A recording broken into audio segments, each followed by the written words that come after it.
کہ آپ نے فرمایا مومن کے دل کے اندر دو چیزاں جمع نہیں ہو سکتی، یعنی ایمان واسطے یہ بات شرط ہے کہ حضرت علی رضی اللہ تعالیٰ عنہ دی محبت بھی ہوئے، حضرت ابوبکر صدیق دی بھی، اور حضرت عمر فاروق رضی اللہ تعالیٰ عنہ دی محبت بھی۔ سبحان اللہ۔ اب اسی وقت حضرت امام جعفر صادق رضی اللہ تعالیٰ عنہ دی بارگاہ کے اندر شیخین کریمین یعنی حضرت ابوبکر صدیق اور حضرت عمر فاروق رضی اللہ تعالیٰ عنہما کے متعلق ایک بندے نے سوال کیا۔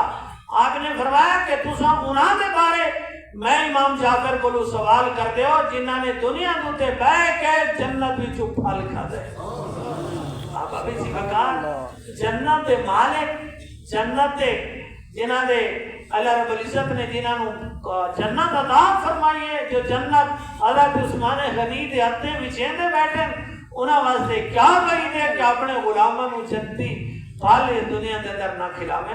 آپ ابھی سی بکار حضرت امام جعفر صادق رضی اللہ تعالیٰ عنہ دا جو یوم وصال ہے، یوم وفات ہے، وہ 15 رجب ہے، 22 رجب نہیں ہے۔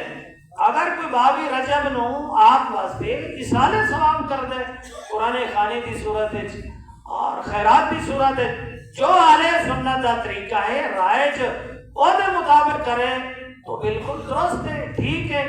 ویسے اجر و ثواب ہے امام جعفر صادق رضی اللہ تعالیٰ عنہ دے نال یعنی ایک عملی طور پر محبت ثبوت ہے، غیرہ کے طریقے کے مطابق نہیں کہ اندھیرے کے اندر کنڈا دے کے جو بچ بنے اس میں اتائی زمین کے اندر دفن کر چھوڑنا۔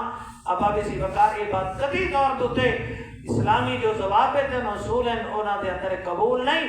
میرے آقا نے فرمایا من تشبہ بقوم فہو منہ، جو آدمی کسے قوم دے نال مشابہت رکھدا ہے وہ انہاں وچوں ہے۔ کسے دی مشابہت دی اختیار کرن دی کیا ضرورت ہے؟ اہل سنت و جماعت دے اندر جو اصال ثواب دے اچھے اور مستحسن جو طریقے کار ہیں اسی طرح امام صاحب کے نام 15 رجب نو بھی اور اس کے علاوہ پورے سال کے اندر جس دن نو چاہو آدمی سارے ثواب کر سکتے۔ وآخر دعوانا الحمدللہ۔